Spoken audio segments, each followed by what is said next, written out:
Do you have one of these Samsung refrigerators where the ice maker failed and you don't know what to do about it? Well, you landed on the right video. The first thing I'm going to tell you is you don't need to buy a brand new unit. I'm going to show you how to troubleshoot it and replace your ice maker. I'll go ahead and share what model number I'm working on, so if you have the same one, you can follow it step by step, but these steps will work for most Samsung refrigerators.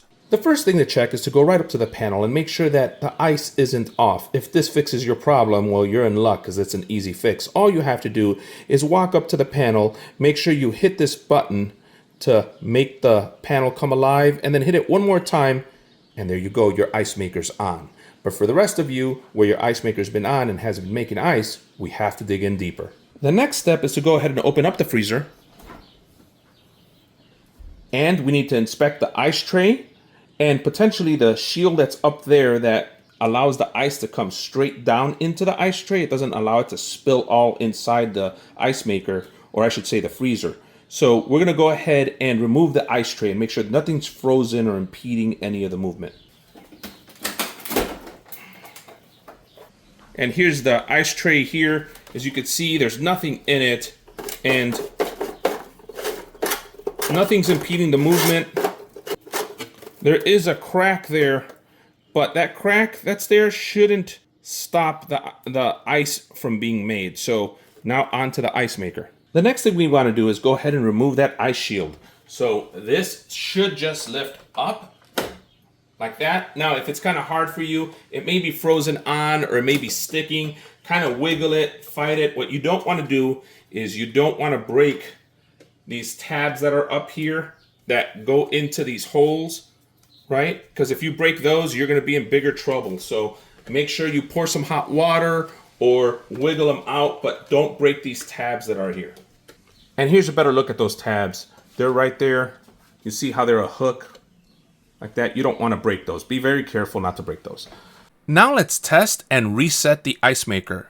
To do that, we can use the test button on this model. It's located on the left-hand side and it's blue. And you simply press and hold that button until you hear a single chime. If you hear multiple chimes, it could mean that something beyond the ice maker is not working. If you hear no chime, but your ice maker begins to move, it could mean that it has been set or reset correctly. Resetting the ice maker can fix some of the issues that arise, but you must test and wait to see if it actually produces ice. If it doesn't, you have to troubleshoot further. In my case, the lower ice tray heating element has failed and the ice maker will act normal but won't make ice. The ice cubes are frozen beyond the capability of the fingers to move them without the heat produced by the element. So be sure it makes ice before thinking that resetting it has fixed it. If you hear no ding and the ice maker doesn't move at all, disconnect your refrigerator from the power for 2 minutes plus, and then plug it in and try the test again.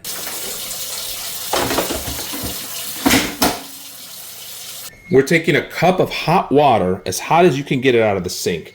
And what we're going to do is pour it up in here. And if that loosens up the ice, then what's happening is that that element is not working. I'm going to put it right in here. The hot water now acts like the heating element would. It heats up that bottom ice tray and allows it to unstick that ice, and then the fingers can actually move the ice outward and upward around to dump into the ice tray. This finalizes our troubleshooting. We know exactly what's wrong with it. To perform this repair or replacement of the ice maker, you're going to need 2 screwdrivers, a Phillips and a flathead. You're only going to remove 5 Phillips screws. 2 are longer than the other 3, and you need the actual ice maker. Here's the part number from where I bought it, and there it is opened up in the box. Before we start, let's go ahead and unplug the refrigerator.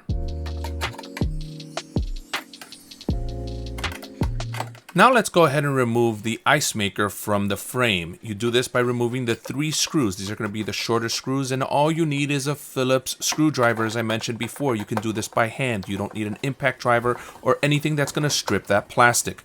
I'm going to go ahead and make this really fast here because it's just removing 3 screws. Now let's go ahead and remove the 2 screws that hold the frame and the optional screw that holds the cover for the ice basket driver. I'm going to go ahead and speed this up again because this is very simple and you'll understand it even while sped up.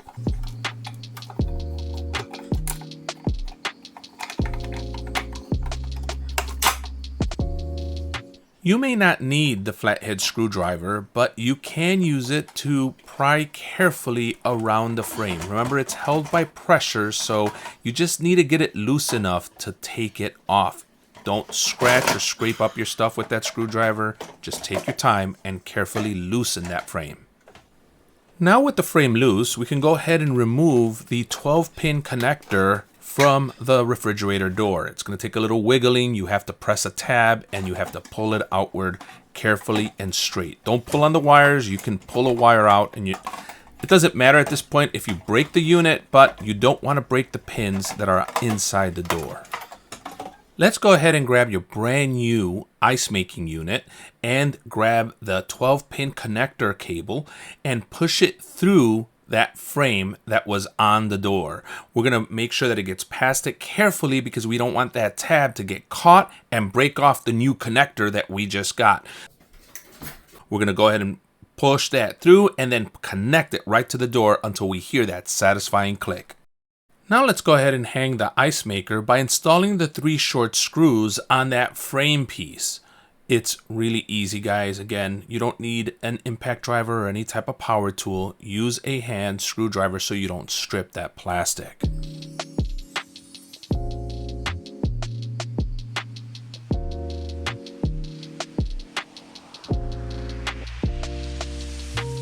Now that we've gone ahead and hung the new ice maker on the frame, I want to show you the 2 tabs on each side of that frame that are used to catch on the door. Now these are held on with pressure, so you're going to have to push in a little hard on that frame up against the door. It may help to put a hand on the back side of the door and a hand in front of the frame, pushing inward. Let's install the screws that hold the frame to the door. We will start with the vertical screw to hold the frame in place. We will then install the horizontal screw, and if you remove the optional screw for the ice basket driver cover, then we will install that as well. Don't forget it like I did in the video. I'll place some pictures here so you can see what it looks like completed. Now let's go ahead and install the ice maker basket and the ice maker shield.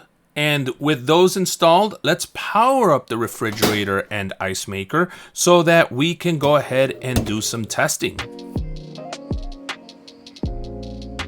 With the pressing of the blue button, we've initiated the testing process as I showed earlier in the video. We want to go ahead and make sure that the new ice maker goes through a full cycle and that the water spout actually pushes water out into the little ice tray. We're also going to check the ice tray to see if the element is actually warming it up, since that was our original problem. Now you're going to go ahead and see this process move really quick here because I've sped up the video for you, the audience, to make it easy for you to view what a full cycle looks like.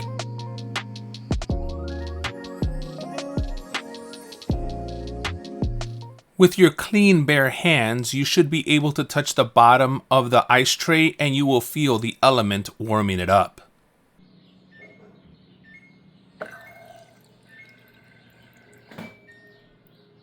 And after 24 hours or so, I now have a full basket of ice. Please be sure to subscribe and like the video if it helped you.